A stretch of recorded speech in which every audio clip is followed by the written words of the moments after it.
Hi folks, welcome back to the Hoard. I guess you guys are going to get a whole load of silly videos today. So, I don't know, about 11:20, still February 1st, 41 degrees, still Saturday. Batteries are still nice and charged up. There you go. I think you guys can see that. That one says 44 degrees. That says 46 and 7 degrees Celsius. Aren't we having fun? Okay, well, I went downstairs, grabbed a screwdriver. By the way, talk about a weird screwdriver. It says, what does it say on here? Sun Manufacturing Corporation patented, and then it used a 3/8 drive to turn a Phillips head. Doesn't even look like a good Phillips head. I mean, I'd venture to say if you put a 3/8 inch drive in there and attempted to turn this, you'd break this in a lickety-split second. But anyway, I don't know. From the looks of the metal, I would say it's probably imported stuff. And also while I was floating around down there, I ran across this. So, an old August, what's it? Casina? August Casina? So, I'm not quite sure where the heck this came from. It even, once again, sorry about the bad camera work. It even has film in it.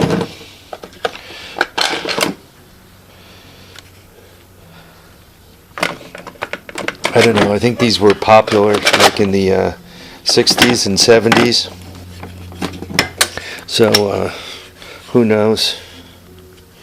If somebody made porn with it, those people are now geriatric types. So, you know, if you were in your, let's say you in 1960. Well, make it 1970. Let's make the math easy. So in 1970, if you made porn with this camera, that would make you, I don't know, 35 years older than that? No, 45 years older than that. Right? So, and if you were 20, that would make you 65. So, once again, I don't know where the heck it came from. But I found that down in the basement. Okay, folks. So, took this off. By the way, when it comes to Honda 70s, ATC 70s, this is a valuable item. I guess people screw them up all the time. But there you are. Pluses, minuses. Pluses, obviously, this is in good shape. This appears to be in nice shape. The ignition pieces are underneath the flywheel where they belong. I don't know, could you guys see in there? See, there are things in there. Here. See, particularly, I don't know how, yeah, you guys could see there's a coil. Well, obviously, these are surplus, right? You got the wires coming out of there, so.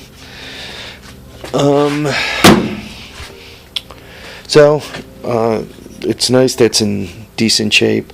Looks like when somebody went to take this apart, I don't know how well I'm going to be able to zoom in on it. Looks like they had a little bit of trouble. I got to tell you, folks, the little puller you're screwing here and you tighten down on, it's like a $12 eBay item, $15 eBay item. Make it a $20 eBay item. If you screw the crank up in one of these engines, you just taken a $150, $200, $250 engine and turned it into scrap metal. So you know, you buy the $20, $10, $15, whatever the little puller costs, and you save yourself doing all kinds of damage. I mean, some people pry on the side here to get them off. Back in my early days, before I even knew such a thing as there were pullers, and quite frankly, before there was such a thing as eBay, you really didn't have much choice. You kind of had to use what you had but with very gentle prying, you should be able to get that off. My assumption is they kind of wonked on this a bit. They must have hit this trying to get it off. You pry and tap, but try not to do this kind of stuff. Try to keep things clean. Also, this has a couple of bang marks on it. Right, you can see if I go straight down on it, it doesn't appear concentric. So I think they were hammering on this here. Once again, you can use something like a brass hammer, right? You don't have to go steel to steel. I mean, some people think the ringing helps things come off better, but try to go slow. Try not to be a hacker, eh? So anyway, that's this engine. One of the other things I got to do while this guy is warming up is take a quick walk. I've talked about these WOOP buildings a couple of times, and things one's supposed to do and doesn't get around to. I kind of meant to put a support in the center of this. Obviously, I didn't do it, but from a success and failure. What is success? Well, 100% success is if this building didn't do this, right? If it didn't crunch down in the center, that would have been 100% success.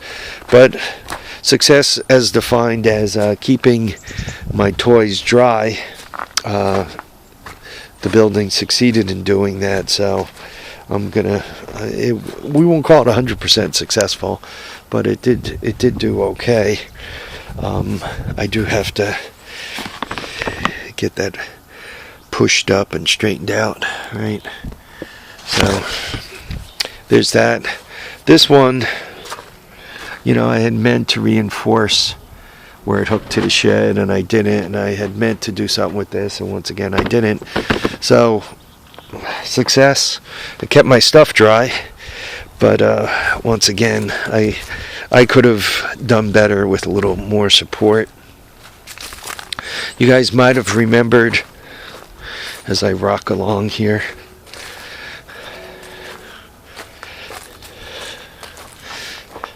this guy here, I tightened the tarp up, and I kind of put something underneath the tarp to help with that bag a little bit. Obviously, this fared much better.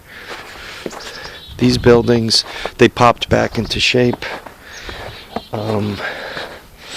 Generally speaking, I guess my comment is this one, out of all the hoop buildings, held up the best. And the reason why is the space between there, and there is the least, which means it was peaked the best. This one here, I tried to spread out a little bit more, and you can see she sagged down in the center. So hoop buildings, they were semi-useful. This kind of stuff here, not great. If you're trying to set up one of these things, perhaps put bubble wrap or something, underneath here, and you're trying to live in one of these, I don't recommend putting them so close together that they do this kind of stuff, right? Because eventually that snow will melt, and I'm sure it'll find its way right underneath, and whatever you consider important, it'll get wet and wreck. So yeah, the rest of the place seems to have come through this. I'm out talking like winter's over. It's only February 1st here in the Hudson Valley. We've gotten snowstorm. I mean, occasionally we'll see something in May. Generally speaking, that's almost never. Normally the snow is done by April 15th or so. Here's the rest of the stuff that didn't manage to get put away and covered properly. Right? Oh, I still owe that to Wally. I'm going to keep that there, Wally, so I don't forget about it. Looks like we might have done some more collapsing here in the barn. You know, you put a snow load on a collapsed roof and the snow doesn't slip off anymore. It just presses down harder and harder. More stuff I gotta think about and do something with. Yeah, eventually the person who owns this landlocked property, there's a good place to walk right underneath that so it falls on you.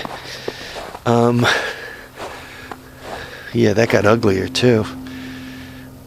The only thing kind of holding it is that tree there, right? And that tree is dead. So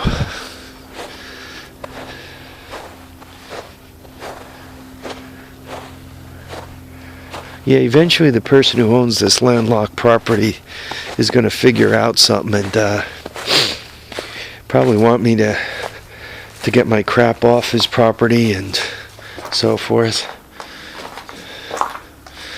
Yeah, I like to check the back here once in a while just to make sure nothing too strange is happening.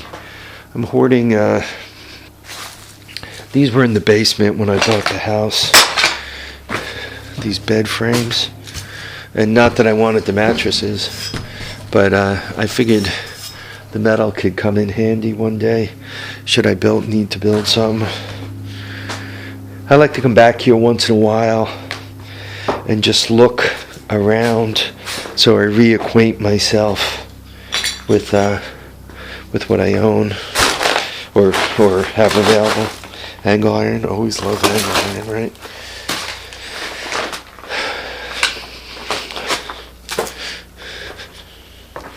I don't know, shelf brackets, more metal, thin metal. Yeah, once again, I do like to float around back here and fall on groundhog holes. Oh, there's a whole bunch of angle iron. Gotta love scrap metals. So yeah, I guess this is one hell of an assorted video, right? We even managed to get a trip to the barn in.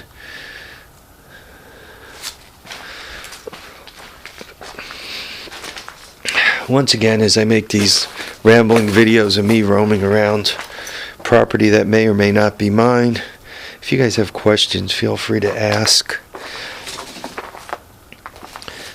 There are occasionally interesting things. How's this for an old time thing?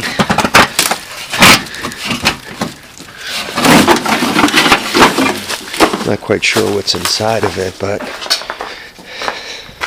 yeah, in the olden days, they used to deliver milk, right? And this was your milk box. Looks like they were using it for marking land. I'm going to stop messing with it because the mouse is going to jump out. Anybody need a bird nest? I guess it fell off the beam. Yeah, you know, places like this, there's a lot of mice that roam around, occasionally a raccoon, so forth like that. And, you know, while they're floating around the beams, if the nests aren't attached in any way, you know, they go by and knock them off. Hopefully they fall off too, and if it's a mouse, hopefully it falls off and has a horrible death when it lands on the ground, and you know, something else comes by and eats them. I don't have much use for mice, so, but I think generally speaking they just knock things off. Alright, I've been babbling for 14 minutes now. I guess I'll let you guys go. Will there be another video today? I don't know. We'll see. Alright folks, live, love, and have a great time. We'll catch you on the next episode of The Hoard. Until then, remember to keep your tires down, your handlebars up. If you go into a crappy barn like this, try not to let it fall down on top of you. Right? Because that's not good. Take care now. Thanks for watching, commenting, and subscribing.